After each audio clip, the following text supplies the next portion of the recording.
If you are a creator and you want to document your life in the most beautiful way ever, I want to talk to you about the Ricoh GR4. I do have the HDF version. This camera completely changed the way I feel about photography. I do have the Fujifilm XE5 camera, which I absolutely love as well, but something is just very different and special about the Ricoh GR4. We are going to talk about things like picture quality, the size of the camera, what you can do with the photos that come out of this camera. We're going to cover a bit. We are also going to touch on video because I have some things to say about the video on this camera. So I will touch on that because I want to make sure that you guys are really clear on if this is a camera that you would like to incorporate into your workflow as a creator or a creative, or just someone who's documenting your life in the online space or not. So first of all, I want to remind you guys that I am Zaylee Barkley. It is so good to meet you. Usually on this channel, I talk a lot about video. I talk a lot about cameras and the cameras that I'm using and loving for video content. But I've been wanting a camera for photography specifically. And you're like, Zaylee, can't you use your phone? Hello, you have a phone. Can't you use it? And the answer is yes.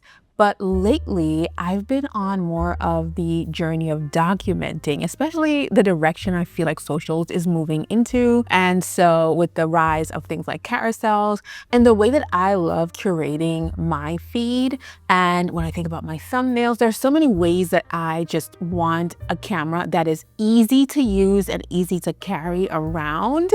That is what I'm looking for. So I'm into creating all visual aspects. I usually talk about video, but for this camera, I was like, okay, first of all, last year I started shopping around and I really wanted a camera that was portable. And so I told Rio, I really want a camera. And I initially wanted the Fujifilm X100VI. I was seeing all the photos online about that camera and I was like, listen, I've got to get it. I've got to get it. So I live in Dallas and I was able to contact my camera store and they had one in stock and I was so excited about getting it. And so I called Rio and I was like, we have to head to the camera store right now. And so he got to the house, picked me up, and we dashed off. We got onto a mission to get that camera, and I got there and somebody had just left with the last one. And the XE5 had just came out and they were like, this is the X100VI with the ability to change the lenses, and it's better because you're able to change the lenses. Now, I am someone that has been using cameras for many years. So when I heard about it, I was like, okay, that makes more sense because then I can grow with the camera as well. It is also the same size as the X100VI. And guys, if I mess up the names of these cameras while I'm speaking, please forgive me because it's crazy because my job is to speak about cameras, but I feel like I'm always like trying to remember numbers, exits, just all the things. But anyway, so I got this camera and I absolutely loved it. Here are some things though that I felt like it was not as portable as they shared. So first of all, I have a neck strap on mine. This is a PGY Tech neck strap, which we love PGY Tech here. It is so cool because you could literally unclip it and clip it back, which is something that I love. This camera, it looks small like here with me, but it's actually not very small. If I put my phone up to it, it is smaller than my phone, yes, but it is just more solid and heavier than my phone. And although I can fit this into a bag, it's still a camera. And when people see it, they still know I'm taking a picture and it's a camera. And I love all of that, which is why I still have it, right? But if I have to be honest, I had been eyeing the Ricoh GR3 actually. So I wasn't even really aware that a new one was out.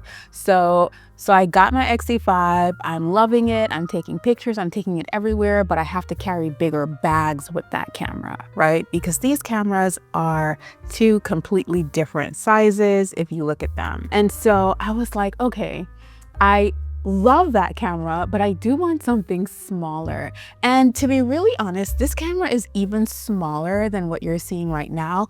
I just have attachments on it. So if I take that attachment off, this is the literal camera that you will end up with, right? And so it is so tiny, and I still also have a case on it.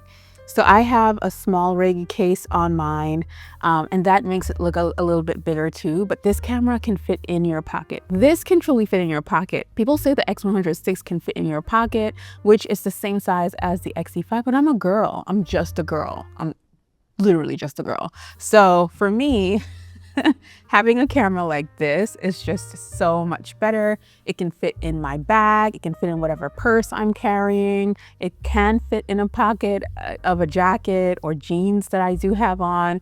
I would just need to take this lens hood off. And I'm gonna make a video about the accessories that I got for this, because I watched a lot of accessory videos and bought all of the things that they said, literally everything, and I have a bunch of things to return because a lot of the things that they share just did not work for me. So I will share exactly what I'm using right here on mine in another video, because I don't want this video to be too long. Let's get into what I really love about this camera. I feel like for me, you might think differently, and if you do, let me know down below, but the Fuji system for me was a bit more complicated to get used to than the Ricoh system. And I know it's a total opposite. For people who are used to the Fuji system or love using Fuji cameras, they find it completely easy compared to using the Ricoh system. That was not my experience. But, and I will always also say that there are people who don't have a camera, they were sold on getting a Fuji camera, they were really excited about getting it, and then when they got it, they hardly use the camera because it's a bit difficult to set up and add recipes and start using. And I felt the same. I had to spend a few days with this camera to really get used to it.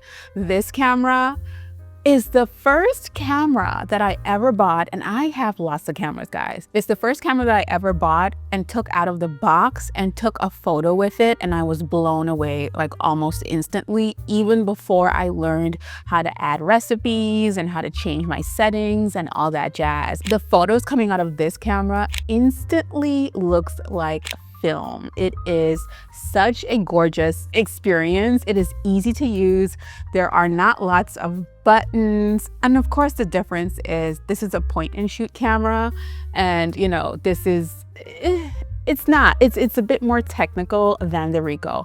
I don't know. Let me know what you guys think in the comments, because I feel like there is a difference between the XE5 and the Ricoh GR, or even the 106. You know, I feel like the Ricoh is definitely an easier system to use. Another thing as a creator, I spoke about documenting and taking your camera everywhere that you go, and this camera definitely wins for me based on that. But I also feel like the way that you get your photos off of your camera and onto your phone in an instant, the Ricoh system definitely wins here for me. So I will say that with my Fuji camera, I have to take the memory card out and put it into one of these things to get, you know, the pictures out of it. And for me, that's well and good, all well and good, because the Fuji app experience is trash. So the Fuji app experience is not good at all. However, the Ricoh app experience, I can literally get my pictures off of this camera onto my phone, and I don't have to even turn the camera on. Right? So I can go onto the app and extract the photos from the camera and not even turn the camera on. And I don't even have to be in the same room. Sometimes the camera's in the studio and I'm in my bedroom, and I am literally taking off the pictures that I took onto my phone almost instantly. I love that because it means that I can literally get my pictures as I'm doing things. Sometimes I just want to take my pictures and upload it instantly. And this camera is so perfect for that. So I feel like for creators, creators who really want to post their work, you know, really soon, and they don't want to wait till they can sit down and extract your pictures from your camera. That is where this camera for me is so much more simple, easy, and efficient. Now, the next thing about this camera is it is very unassuming. And I kind of mentioned that earlier. When I have this camera and I'm outside, like, people know that I have a camera in my hands. This one, people think, I don't know what they think, but this camera doesn't look like you know what it is. The photos are so high quality and gorgeous. And, you know, someone seeing me with this, they're literally not thinking that I'm getting the quality of photos out of this camera that I really am. And I think that in itself makes me want to take the camera out more and use it more, because people don't think it's a big deal, but it's a big deal. Okay, so that's one of the things that I really appreciate about this camera and really love about it. It's also touchscreen. I really love that the screen is very responsive. I love being able to touch my screen and use it however I want to use it. I know you're hearing me saying good things about the camera. There's a lot of good things about it, but of course there are some cons too. So stay tuned into the video for that, because I do want to be fair and honest and tell you all the things I like and all the things I don't like and what I think could be better. So if you're looking to take more behind the scenes content, if you're looking to take pictures of, you know, moments that you're living through, if you're looking to document, I kind of call this camera my journal camera, because I get to just be in the moment and take photos that are so easy to take and come out so beautifully with no hassle. And that's really why I love it. And as I said before, it just gets over to your phone so easily. And so listen. Okay, so who is this camera not for, and what do I not love about it? One thing that I don't like about this camera is that it does not come with a flash. I had to buy a flash for it. So I just want to make sure that you see where the thumb grip is. I have to put my flash there.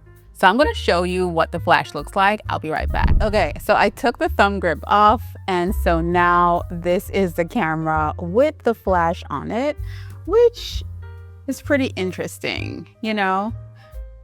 So the cool thing though is I have the Ricoh flash. So this flash is specifically for this camera, and so I can turn the camera on and off, and it will turn the flash on and off as well. There are other really affordable alternatives.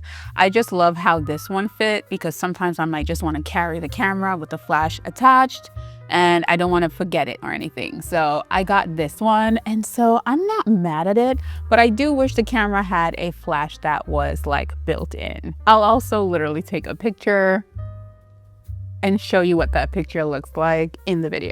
Again, I'm gonna make a full video with just all of my accessories and things that I bought and love, and I'm also gonna share the things that I bought and did not like, because I don't want you to make those mistakes, especially based on your use case as well. Okay, another thing that I wish this camera had, but I feel like if it was on it, it would really affect the size of the camera itself, is a flip up screen, right? So my XE5 does have a screen that actually comes out. So, you know, let's say I want to shoot in a very unassuming way, I can still see the image and, like, you know, shoot that way. This camera does not. So sometimes I want to shoot lower down and I kind of have to look and lower myself when I'm using the camera. It's not a big deal, honestly, because I don't shoot like that a lot, but I could see where it could be helpful. I have seen people get a viewfinder that goes at the top here, and they can see inside of the viewfinder from above, which is pretty cool. And maybe that might be something I'll invest in later on, but it's not something that is a big deal for me to have right now. So there's that. The other thing that I do want to share is people talk about the Ricoh cameras having dust issues. And so for me, as soon as I bought my camera, I got a lens hood that I can put on it to protect the camera, because I don't want dust going inside of the lens, because I will freak out and I don't want to have to send my camera somewhere to get cleaned. And I tried different lens hoods. I will speak about that as well in another video, but I like this one the best so far. I feel like it still keeps the camera compact and nice. And what I do love about this one, which is from Square Hood, there is a cover as well. So, you know, there's a cover there when I'm not using it. And I thought that was just chef's kiss because I could throw it in my bag. So I love that about it. Okay, video. Wouldn't it have been amazing if this camera could have taken video? Because then I would say it's a direct competitor of the Canon G7X, which I did have. I gave that camera to my mom, and then people started raving about it after, and my mom doesn't even use the camera.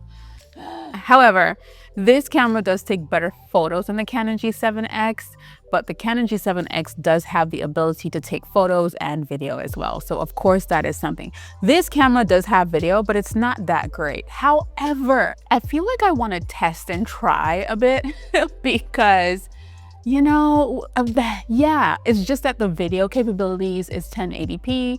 And so for me, I'm not really using that anyway. You guys know I have so many video cameras that I use specifically for video content. So that won't be a big issue for me. So just sharing that if you're a videographer or you're expecting to get video out of this camera as well, it's not the absolute best for that. Okay, another thing that I'm spoiled by, and I kind of wish this camera could have done that, is I have this little cheap Kodak camera, which I love, friend. Like, I really love this camera. I think this camera reignited my excitement and love for photography. It is such a cute little camera, and it can zoom. Like, the zoom on this thing is actually so good, right? So I can zoom all the way into something. Sometimes I'm outside shooting and I can zoom all the way into buildings and frame my shot.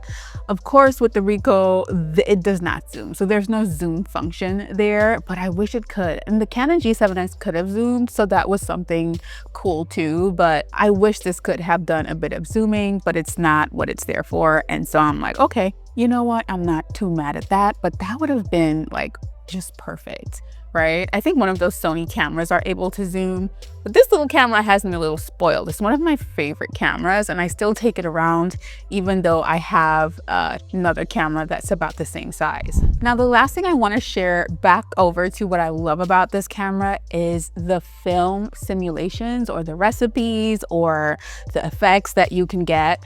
There are a few built into the camera that I really like, but what I love the most is my ability to learn what my eye loves to see. So even with my skin, I love seeing, like, you know, the color of my skin pop when I'm on camera. And I'm able to find recipes or create my own recipes, which I have been doing, that really make my skin look creamy and dreamy and, you know, fully pigmented, because I love my complexion, right? So I'm able to do that with this camera, and that is one of the things that just has me so excited. Anyway, I don't want to keep you too long, friend, because I can ramble on and on about the Ricoh GR4. I have the HDF version. Maybe in another video, I can explain what the HDF version is and my debate of getting the normal version versus getting the HDF version. I still have a few weeks to see if I want to return this one, but I think I'm going to keep it because now I love the dreamy look that you get from the HDF photos, and I will put a bunch of photos so that you guys can see what I've taken so far with it. But I want to hear from you down below. Let me know your thoughts on this camera. Are you looking at this camera? Is it the first time you're hearing about this camera? I did say I would speak about pricing, so I think all in all, I paid about $1,900 for this camera, with tax and stuff and shipping and all of that. But I did get it like 1 day shipping or something like that. It was a bit pricey, y'all. And this camera for me came up to like 2,000 something. You know, because I think I added like, you know, Fuji, not insurance, but you get what I'm saying. So I just wanted to share the pricing as well. These cameras have risen a lot in price because of all the tariffs and things happening. But for me, these are business investments, of course, because I use these are my tools. These are my babies. These are how I make money. Okay. I use them daily in all that I do for work. And so I'll, you know, flip that in no time. Well, let me know your thoughts again about these cameras. Are you looking to get one? Are you documenting your life? And I hope you enjoyed this video. Please subscribe if this was really good to you. I talk about cameras all the time on this channel. It's one of my favorite things to do. I love you, and I will see you in the next video, friend. Take care.